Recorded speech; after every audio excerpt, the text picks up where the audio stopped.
Bonjour à tous, j'espère que vous allez bien. Je sais que ça fait un petit moment que je ne suis pas revenue sur les réseaux.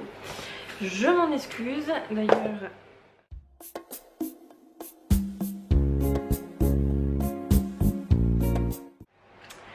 alors oui, je ne vais pas avoir la même dégaine, nous allons dire, que le restant de la vidéo parce que ma séquence a été coupée et qu'en faisant le montage, je m'en suis aperçue. Voilà tout. Donc je commence tout de suite. Donc nous allons commencer tout de suite par le patron. Donc le seul patron que je ne porte pas parce que je l'ai fait un peu trop ajusté, beaucoup trop petit, enfin un peu trop petit. Je suis un petit peu trop serrée dedans. C'est le top et robe Jolie Lab, comme ceci. Voilà. C'est le top Aloha qui va de la taille 34 à la taille 48. Il me semble que j'ai fait une taille 46, non 44. Donc je vous montre tout de suite le modèle. Bien sûr ce modèle ne sera pas porté vu que il est trop petit pour moi. Donc je l'ai fait en taille 44, mais vu qu'il est un peu juste, la prochaine fois je le ferai en taille 46. Je vous montre tout de suite le modèle. Donc ça c'est le devant, voilà le devant. Donc c'est un top qui a été fait dans un tissu de chez Dress & Stefan. Je crois que c'était une espèce de viscose blanche, blanc cassé crème. Donc c'est un top sans manches avec des volants comme ceci qui couvrent du devant jusqu'à l'arrière du vêtement.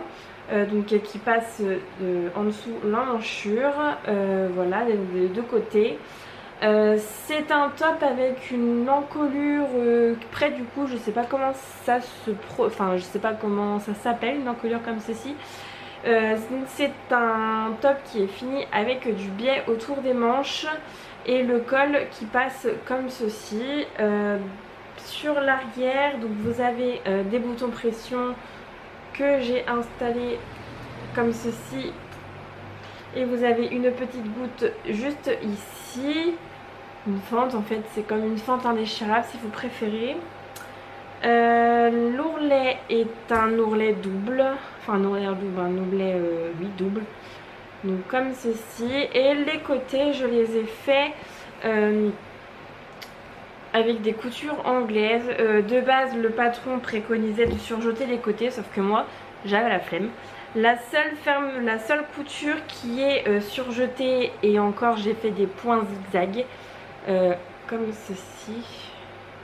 En plus c'est du blanc, on voit magnifiquement bien.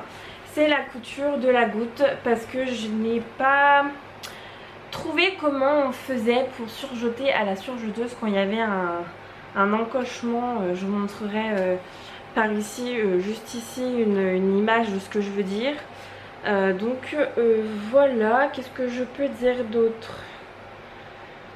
La prochaine fois je pense que non, je doublerai pas, mais je ferai pareil, des coutures anglaises, et même ici je pense faire des coutures anglaises. Je pense que c'est possible, à voir comment ça se monte. Voilà, donc il est un peu juste pour moi. C'est très dommage parce que comment vous dire que ce top je l'ai très bien réalisé. Je suis très fière de moi au niveau de ce top. Donc du coup je pense que je vais l'offrir à quelqu'un qui bien sûr n'a pas les mêmes épaules que moi. On verra si ça lui va, mais bon voilà, vous aurez une vidéo globale dans l'ensemble pour celui-ci. Donc voilà.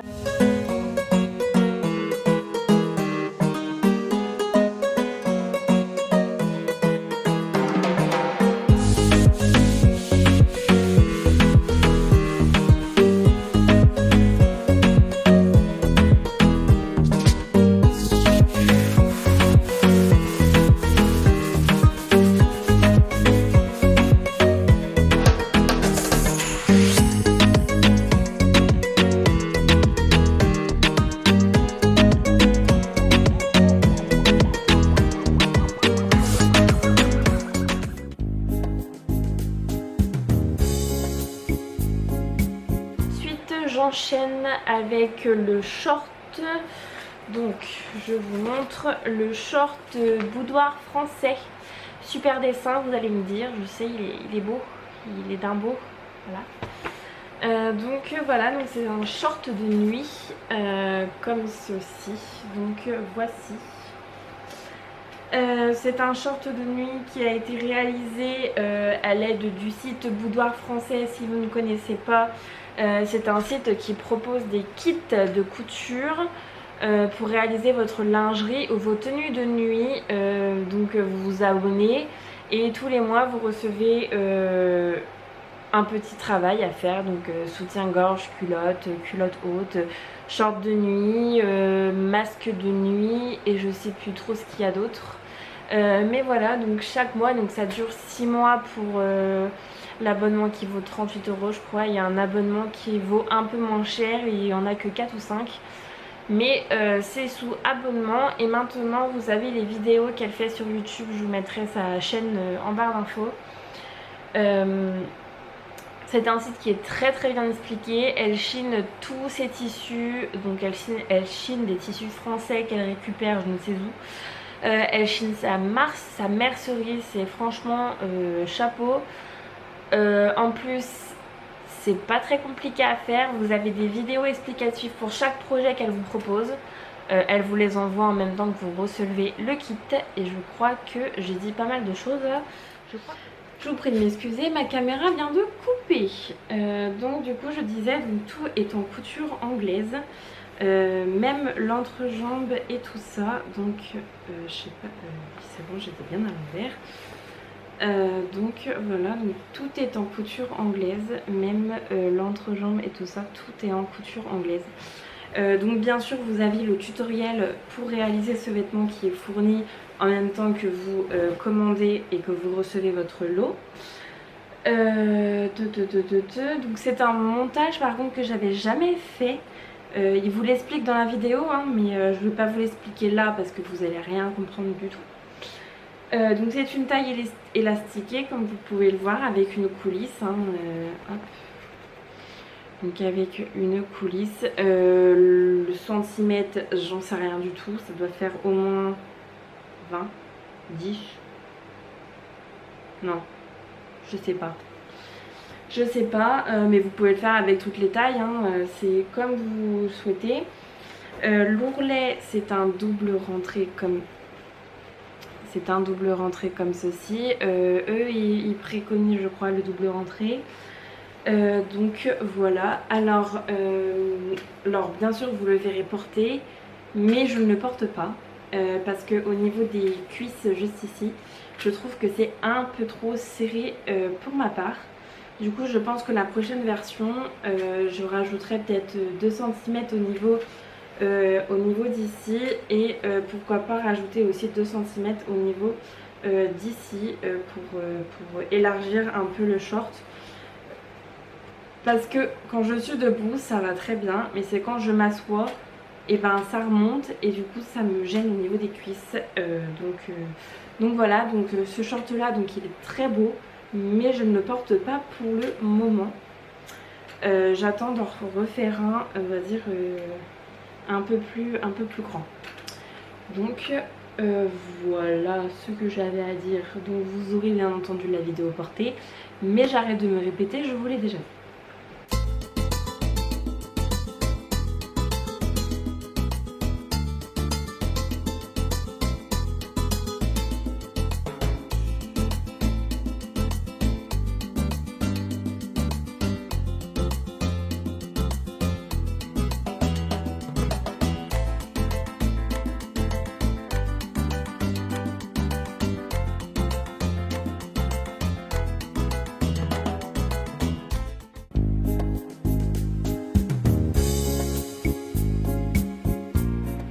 Ensuite, alors j'ai fait ce short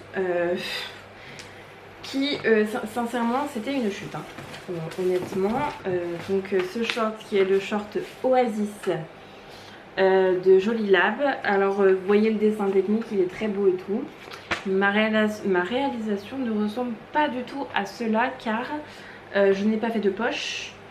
La coulisse, vous voyez, où l'élastique là, je me suis pas embêtée, j'ai rabattu juste une coulisse. Enfin vous verrez, je me suis pas embêtée du tout. J'ai fait ce short dans la plus grande taille possible. Parce que j'en ai déjà un là de short Joli Lab, mais il est légèrement, on va dire, je le mets, mais il faut pas que je cours un marathon avec quoi. Et en plus celui que j'ai il est en coton, donc pour l'élasticité c'est pas dingue. Donc voici ma version. Alors oui hein, je le mets, il n'y a aucun souci. Mais alors il n'est pas du tout flatteur pour ma silhouette. J'ai l'air d'un sac à patates dedans. Donc ça c'est le devant ou le derrière, je sais pas trop. Voilà. Ah oui, il y a des pinces. Les pinces sont derrière. Donc ça c'est le derrière et ça c'est le devant. Il est... Je sais pas si je vais arriver à tourner cette vidéo. J'avais plus de batterie. Et donc comme je vous disais, il est beaucoup trop grand. Donc je pense que je le donnerai peut-être à ma demi-sœur, enfin ma belle-sœur qui est moins menue que moi. Et donc qu'est-ce que j'ai à dire? J'ai tout fini au point zigzag. Donc c'est même pas la surjeteuse, hein, c'est au point zigzag. J'ai fait un double rentré me semble-t-il. Voilà. Au niveau de l'ourlet. Donc en fait c'était dans des chutes de gabardine que j'avais eu de Dresden-Stoffen aussi je crois, ouais c'est ça. Dans une chute de gabardine grise qui était vraiment compliquée à gérer. Donc comme je vous disais au niveau de la coulisse. Donc c'est une coulisse de taille, donc en fait c'est juste un morceau de tissu qui était prévu que j'ai rabattu sur l'intérieur, où j'ai fait, ça ira mieux comme ça, où j'ai fait une première piqûre en bas, non une première piqûre en haut, ensuite en bas j'ai laissé peut-être 5 cm au niveau de là pour mettre un élastique et du coup bah, ça m'a fait une taille élastiquée tout à fait normale. Pas comme ce qui était préconisé sur le patron puisque je n'avais pas envie de me casser la tête. Au final c'était une toile parce que je voulais savoir si je faisais la plus grande taille, si ça allait bien le faire ou pas, et au final une catastrophe. Donc du coup je pense que je vais reprendre ce patron au niveau du décalcage et on verra parce que c'est un bon patron, il faudrait que je le refasse mais avec toutes les choses que j'ai à faire pour le moment c'est compliqué. Oui donc j'ai pas fait de poche parce que je me suis dit c'est une toile, donc du coup j'ai pas envie de m'embêter. Donc voilà, bien sûr celui-ci vous le devrez porter aussi. Je crois que j'ai fait une taille 48, je crois. Donc...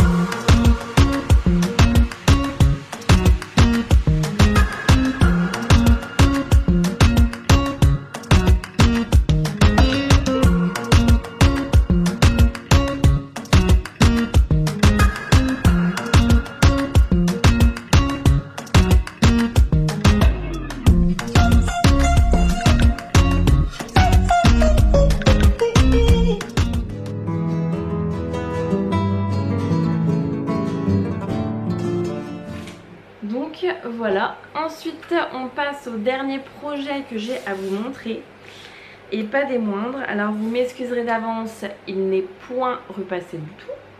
J'ai été contactée il y a début mai, oui c'est ça, début mai, pour être testeuse d'une marque qui est déjà lancée. Ils ont ouvert je crois au mois de juillet, le 26 juillet je crois, d'une marque qui s'appelle Modulab, qui a été réalisée par Laura Coutero. Je vous mettrai le nom juste ici, par Laura Coutero. Donc en fait c'est une marque qui propose, là pour l'instant il y a un seul patron qui est un kimono. Je vous mettrai le dessin juste ici. Et en fait donc je vous montre un peu ce que ça donne. Donc voilà Modulab. Donc c'est un kimono comme ceci. Vous avez pas plusieurs tailles, mais vous avez plusieurs types de manches, plusieurs fermetures. Et je crois que c'est déjà pas mal. Et plusieurs versions de poches. Franchement, c'était un patron qui en vaut le détour. Donc j'ai été contactée pour être testeuse de ce patron. Donc franchement, je dis un grand merci à la créatrice, donc Laura Coutero, de nous avoir fait confiance. Donc on devait réaliser ce projet, donc elle nous avait envoyé le patron. Et je n'avais pas beaucoup de tissu à ce moment-là dans mon armoire. Du coup j'ai pris un espèce de grand drap que j'avais eu de cadeau et une très grosse chute de broderie, non pas de broderie, de dentelle. Et donc du coup j'ai fait ce kimono comme ceci. Donc là il est hyper long. C'était juste pour faire la version d'essai, parce que je compte m'en refaire un beaucoup moins long et un peu plus travaillé, parce que comment vous dire que là c'est pas la grande qualité. Alors vous n'allez pas voir grand chose, je pense que ça sera mieux en version portée, mais voilà, je l'ai fait dans un espèce de coton couleur, oh il rend pas du tout pareil. Alors là il rend hyper rouge, mais sinon en vrai il est beaucoup plus orangé que ça. Ah mais il rend pas du tout pareil. Là à la rigueur, là ce serait un, voilà, là ça serait à peu près. Oh, et encore il est un peu trop rouge à la caméra. Vous l'imaginez beaucoup plus orangé que ça. Voilà. Mais donc voilà, et j'avais une très grosse chute donc de cette dentelle que j'avais fait ma robe Lola de Apolline Pattern à Noël dernier. Donc il me restait une très grosse chute. Donc du coup j'ai fait des manches courtes comme ceci, et j'ai fait tout un devant. Voilà, tout le devant du kimono avec cette dentelle. C'était pas ma meilleure stratégie, puisque en fait il m'arrive jusqu'au pied. Je mesure 1m65. Il m'arrive jusqu'au pied et je ne le porte jamais en fait. Parce que déjà d'une j'ai pas fait de fermeture d'attache ni quoi que ce soit. Parce que déjà c'était censé être une toile en fait. Donc voilà, juste pour tester le patron, pour être dans les clous, pour rendre mon verdict. Donc c'est un coton. Donc c'est un coton, et même là où il y a la dentelle, j'ai superposé le coton et la dentelle. On voit un peu le coton un peu en transparence, mais c'est pas flagrant. Je vous montrerai à porter parce qu'il a beaucoup plus de tête portée. Mais en gros on dirait une robe de chambre. Je me suis fait une robe de chambre limite pour l'hiver. Je pense que un jour je vais l'utiliser en robe de chambre, parce que je me vois pas sortir avec ça sur le dos. Donc voilà. Donc c'est un patron qui est très bien expliqué. Vous avez sur YouTube aussi, donc elle a une chaîne YouTube. Je crois que c'est Laura Coutero, la chaîne YouTube. Vous avez un blog aussi qui est actuellement disponible. Donc qu'est-ce que je peux vous dire de plus? Donc c'est une difficulté 2 sur 4. Il est... Donc du coup j'en étais. Donc oui, c'était pas un super chouette tissu à prendre. On va dire que j'ai pris ce qui rentrait dans le patron, mais la prochaine fois je pense qu'une viscose serait largement conseillée, ou alors un soie pour la fluidité, parce que là c'était pas possible. Enfin là c'est pas possible, ça fait vraiment robe de chambre en fait.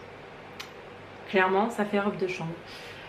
Donc je pense que je vais le porter comme robe de chambre, il y a de fortes chances. Donc voilà ce que j'ai à dire. Je vérifie ici. Donc pour les mensurations, la taille, on m'avait déjà envoyé le patron à ma taille, sachant qu'il est un poil grand. Je pense que je vais retirer, je vais faire une taille en dessous, je pense. Donc là maintenant le patron est sorti, vous allez sur Modulab hein, et vous l'avez, c'est le kimono Camélia. Voilà, donc c'est une base de robe courte, donc oui maintenant parce que on me l'avait envoyé en robe longue, enfin en robe de base, et en fait c'est beaucoup trop long, et donc du coup elle l'a fait en robe courte, et vous avez une fente sur le côté. Voilà, donc là par exemple, voilà, j'ai une fente sur le côté et en robe courte, donc je pense que je vais m'en refaire un. Mais dans un tissu un peu ajouré pour faire un kimono de plage. J'ai très envie de faire un kimono de plage. Et après pourquoi pas me refaire en kimono mais en robe de tous les jours. Je pense que ça peut faire bien chouette. Donc voilà, écoutez, je crois que j'ai rien oublié.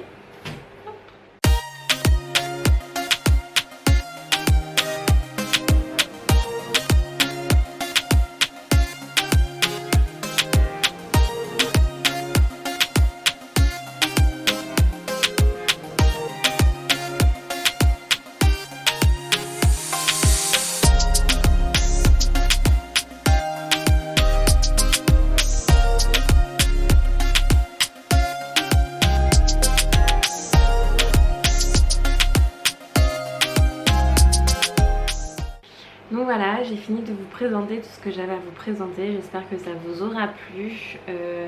Moi ça me fait du bien d'enchaîner sur ce genre de vidéo, on va dire pour la reprise, pour me mettre un peu du baume au cœur. Donc voilà. Si vous avez des questions, n'hésitez pas à me les poser en commentaire, je répondrai avec grand plaisir. Et puis je vous dis à très bientôt dans une prochaine vidéo. Au revoir tout le monde.